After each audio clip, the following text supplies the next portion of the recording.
Hello दोस्तों, आज हमारे साथ हैं श्री दिग्विजय खरोटे, जो कि हमें बताएंगे फॉरगिवनेस के बारे में। दिग्विजय जी, लोगों को फॉरगिवनेस के बारे में बहुत विभिन्न ख्याल दिमाग में आते हैं लोगों के कि फॉरगिवनेस क्या है, फॉरगिवनेस क्यों है। आप हमें फॉरगिवनेस का अर्थ समझाइए हमारे व्यूअर्स के लिए, ताकि वो समझ सके कि फॉरगिवनेस क्यों ज़रूरी होता है उनकी ज़िंदगी में। I feel forgiving is the gift that you give to yourself.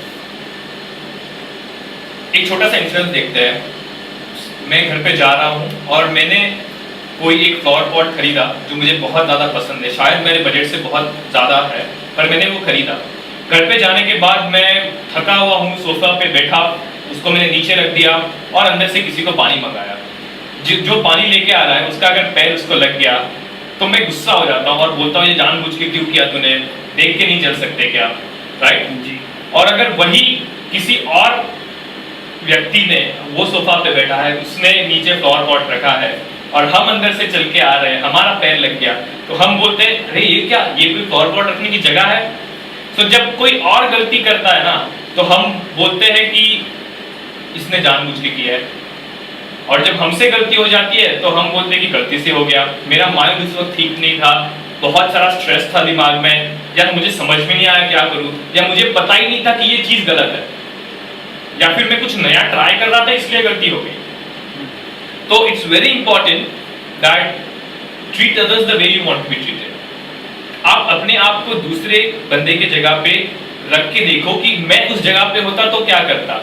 अगर मैं एक्सपेक्ट करता हूँ कि सामने वाला बंदा मुझे फॉरगिव करे, तो डेफिनेटली मैं भी सामने वाले बंदे को फॉरगिव करना चाहिए। हम सब जानते हैं कि फॉरगिवनेस कितना ज़रूरी है, सबको पता है कि फॉरगिवनेस अच्छी चीज़ है, सारे धर्म ग्रंथों में ये लिखा गया है कि फॉरगिवनेस कितना ज़रूरी है। लेकिन फिर भी लोगों को माफ़ करना इतना मुश्किल क्यों है? हम लोग जब ट्रेन में सफ़र करते हैं, किसी का पैर लग जाता है तो बहुत गुस्सा आता है, ऐसा क्यों है? उसको माफ़ करना इतना मुश्किल क्यों होता है आम इंसान के लिए? I'll suggest try going in other person's shoes and understand why he did what he did.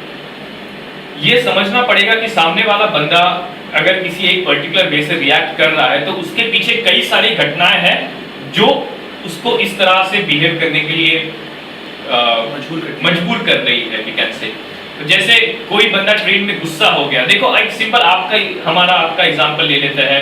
हम बहुत ज़्यादा खुश हैं और ट्रेन में गए और किसी का धक्का लग गया, या फिर हम ड्राइव कर रहे, किसी ने गलत तरीके से हमारे सामने ड्राइव किया। अगर हम खुश हैं ना तो हम उसको एंगर के साथ रिएक्ट नहीं करते, बट अगर हम ऑलरेडी स्ट्रेस्ड है, हमारे दिमाग में बहुत सारे ख्याल चल रहे हैं, तो अगर कोई हमको ट्रेन में धक्का दे देता है या कोई गलत तरीके से हमारे सामने ड्राइव करता है तो हम उसके ऊपर गुस्सा कर देते हैं। तो I think we should also consider कि सामने वाले जो लोग हैं वो हमारे जैसे ह्यूमंस हैं, और वो डेफिनेटली उनका भी स्टेट ऑफ माइंड उनके हाथ में, कंट्रोल में कई बार नहीं होता।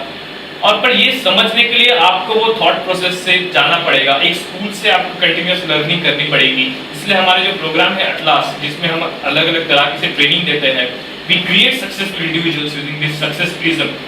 There are 15 things that we teach in this success prism. तो उसमें पूरा यही सिखाया जाता है, एटीट्यूड बिल्ड किया जाता है।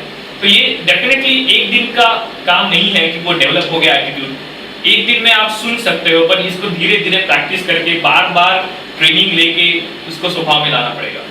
अच्छा, तो दिव्य जी, आप क्या आप ये बता सकते हैं हमको कि अगर कोई इंसान रिपीटेडली गलती करता है, एक ही गलती दोहराता है, तो उस इंसान के लिए क्या होना चाहिए? उसको फॉरगिव करना चाहिए या उसको पनिश करना चाहिए? कौन सा ज़्यादा इम्पोर्टेंट है, पनिश करना या फॉरगिव करना? दोनों। एक बात समझनी पड़ेगी कि पहली बार जब आप गलती करते हो ना, it can be a sign of creativity. कुछ क्रिएटिव करने गए, कुछ अलग करने गए, इसलिए गलती हो गई, या फिर पता ही नहीं था गलती है, यानी इग्नोरेंस। ये एक तो क्रिएटिविटी या इग्नोरेंस से गलती हो सकती है, बट जब पता चल गया ये गलत है और उसके बाद भी अगर कोई वापस गलती कर रहा हो तो definitely you should take some steps to correct that person. Divya ji, क्या फॉरगिवनेस से प्रॉब्लम सॉल्व होता है? इंडिया हमेशा पाकिस्तान को फॉरगिव करती गई है कि वो लोग हमारे सोल्जर्स को मारते हैं, उनको फॉरगिव करते हैं। हमने ये भी सुना है कहानी, पृथ्वीराज चौहान की कहानी सुनी है हमने। पृथ्वीराज चौहान ने मोहम्मद गौरी को 17 बार माफ़ किया उनके अटैक करने के बावजूद, लेकिन 18वीं बार मोहम्मद गौरी जंग जीत गया और पृथ्वीराज चौहान को वो अफगानिस्तान ले जाके बहुत उसको परेशान कर रहा है। तो ऐसे लोगों के साथ आप कैसे ट्रीट करोगे? ऐसी सिचुएशन में आप क्या कहना चाहोगे? पृथ्वीराज चौहान का अगर एग्जांपल लिया जाए तो उसमें आप ये देख सकते हो कि जब उनको अफगानिस्तान लेके गए कैद करके, तो उन्होंने एक ट्रिक इस्तेमाल की, स्किल इस्तेमाल किया और मोहम्मद घोरी को उन्होंने आर्चरी कंपटीशन में मारा। तो ये डेफिनेटली इंपॉर्टेंट है फॉरगिव करना। पहले तो वो डिफेंस कर रहे थे, फॉरगिव करते जा रहे थे, उनको ट्रीट कर रहे थे जैसे, देखो पृथ्वीराज चौहान जब उन्होंने मोहम्मद जी को कैद किया, उसके बाद उनका जिस तरह से रिस्पॉन्सिबिलिटी था, सामने वाला जो है वो भी राजा है, उसको भी रॉयल ट्रीटमेंट मिलनी चाहिए, वहां पे वो बिल्कुल करेक्ट है। पर जब उनको वहां अफगानिस्तान लेके गया, कैद किया गया, उनको पता चला कि ये पर्सन फॉरगिवनेस के लायक नहीं था, तो उन्होंने उसको पनिश भी किया। कई बार होता है कि क्रिमिनल्स इस तरह से बार बार चीजें करते हैं जो सोसाइटी के लिए ठीक नहीं हो। तो जैसे भगवान श्री कृष्ण ने गीता में कहा है, सुख दुखे समे कृत्वा लाभा लाभो जया जयो, जिसका मतलब है सुख और दुख को समान रख के, प्रॉफिट और लॉस को बिना देख के वो करो जो जरूरी है। फॉरगिव नहीं करोगे तो क्या होगा, आपके दिमाग में वही चलता रहेगा कि ये गलत है, ये गलत है, ये गलत है, तो आप उसको रिएक्ट करते जाओगे। तो रिएक्शन पॉजिटिव भी हो सकती है, निगेटिव भी हो सकती है। जब आप फॉरगिव करोगे तो डेफिनेटली दिमाग में ये आएगा कि हाँ, इसको मैंने फॉरगिव किया है क्योंकि ये किसी गलत थॉट प्रोसेस से आया है, पर अगर ये बार बार मिस्टेक कर रहा है, so I need to take some action to correct that person, not because it's bothering me, but it's not good for him और फॉर सोसाइटी।